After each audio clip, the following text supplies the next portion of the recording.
ព្រះរាជពិធីថ្វាយណាមស្រង់ព្រះបរមសពសម្ដេចព្រះសុធម្មមាធិបតីពលទេសឥន្ទញ្ញាណោ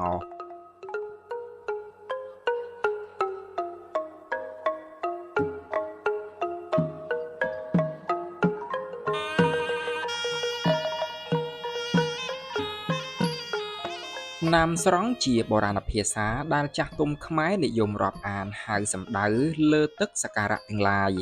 ឬសុគន្ធវេរីពោលគឺទឹកក្រអូបដែលទុកជាទីសម្រាប់ប្រើប្រាស់ក្នុងកិច្ចពិធីសម្អាតជម្រះព្រះកាយឬព្រះសពជាដើម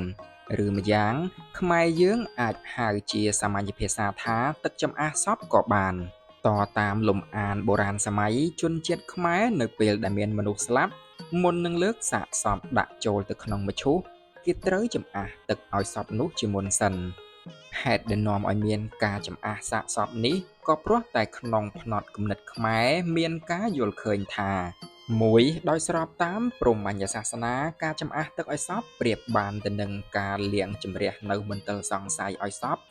ឬក៏ជានិមិត្តរូបនៃការលាងបាបនៅក្នុងទន្លេគង្គា 2. តាមជំនឿខ្មែរបុរាណការចម្អះទឹកឲ្យសពគឺជាការតបស្នងសងគុណចុងក្រោយដល់សពដែលជាអ្នកមានបុព្វការគុណចំពោះខ្លួន 3. ជាការលាងសម្អាតសាកសពឲ្យបានស្អាតមុននឹងលើកតម្កល់ក្នុងព្រះកោដ្ឋឬក្នុងមឈូសសា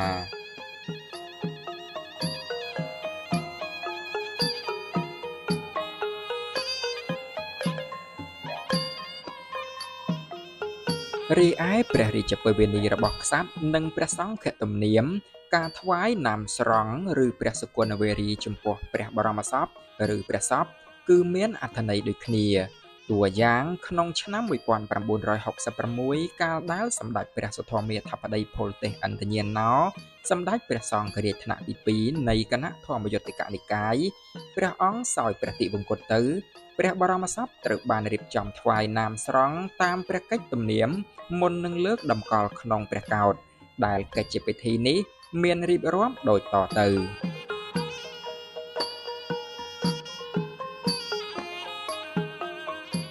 សម្ដេចព្រះសុធម្មមាធិបតីពលទេសឥន្ទញ្ញាណោព្រះអង្គសុគតនៅវេលាម៉ោង 21:20 នាទីក្នុងរាត្រីថ្ងៃពុធ 8 កើតខែពិសាខឆ្នាំមមីអន្តស័កព្រះពុទ្ធសករាជ 2509 ដែលត្រូវនឹងថ្ងៃទី27ខែមេសាឆ្នាំបារាំង 1966 ក្នុងព្រះជន្មាយុ76ឆ្នាំព្រះភ្នោះបាន54ព្រះវស្សាលុះវេលាស្អែកឡើងនៅថ្ងៃប្រហោះទី28ខែមេសាឆ្នាំ1966វេលាម៉ោង 17 រសៀលនៅវត្តបទុមវតីរាជវរារាមសម្ដេចព្រះមហាក្សត្រយានីស៊ីសុវត្ថិមុនីវង្សកុសុមនារីរតន៍សិរីវឌ្ឍនានិងសម្ដេចព្រះប្រមុខរដ្ឋនរោត្តមសីហនុអមដង្ហែដោយព្រះរាជវង្សានុវង្សមន្ត្រីខ្ញុំព្រះរាជការទាំងឡាយបានស្ដេចយាងនិងអញ្ជើញមកដល់មហាឧបដ្ឋានសាលាដែលជាទីតម្កល់ព្រះបរមសពរួចហើយស្ដេចថ្វាយបង្គំព្រះរតនត្រ័យនិងព្រះបរមសពរួចស្ដេចបានថ្វាយណាមស្រង់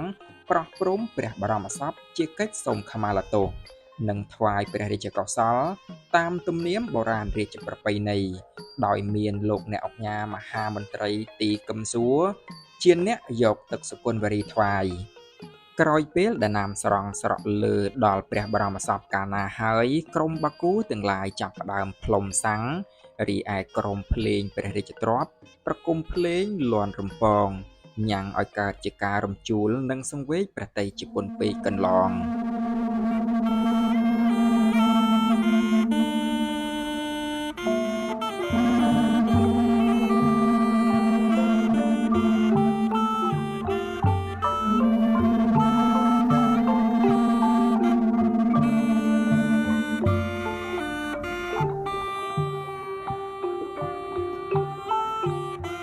បន្ទាប់ពីសម្ដេចព្រះមហាក្សត្រយានីនិងសម្ដេចព្រះប្រមុខរដ្ឋមកគេឃើញមានសម្ដេចព្រះមហាសុមេធាធិបតីជួនណាតសម្ដេចព្រះសង្ឃរាជថ្នាក់ទី1នៃគណៈមហានិកាយសម្ដេចព្រះពោធិវាំងហួតតាតព្រះពុទ្ធេចាទេពលឿងព្រមដោយព្រះបរមវង្សានុវង្សមន្ត្រីខ្ញុំព្រះរាជការទាំងឡាយយាងនឹងអញ្ជើញចូលមកថ្វាយប្រគេនជាដរាបដល់អស់ចំនួន លុះចប់ព្រះរាជពិធីថ្វាយនាមស្រង់ព្រះបរមសពរួចរាល់ស្រេចហើយសម្ដេចព្រះមហាក្សត្រយានីនិងសម្ដេចព្រះប្រមុខរដ្ឋស្ដេចទាំងទ្វេបង្គាប់ឲ្យលោកអ្នកអង្គញាមហាមន្ត្រីញឹកនៅនិងឯកឧត្តមអិនតាមដែលជារដ្ឋមន្ត្រីក្រសួងមហាផ្ទៃនិងធម្មការចាត់ចែងយាងព្រះបរមសពគង់ក្នុងព្រះកោដ្ឋនិងតម្កល់លើព្រះបញ្ចាសនៈតាមព្រះរាជទំនៀមធ្វើបុណ្យថ្វាយព្រះរាជកុសលរហូតដល់ថ្ងៃថ្វាយព្រះភ្លើងក្នុងខែវិច្ឆិកាឆ្នាំ1966យើងខ្ញុំដែលជាអភិបាលគេហទំព័រ Colorai and Photo of Cambodia សូមថ្វាយព្រះរាជកុសលចំពោះដួងព្រះវិញ្ញាណក្ខន្ធរបស់សម្ដេចព្រះសុធម្មាធិបតីពលទេសឥន្ទញ្ញាណោ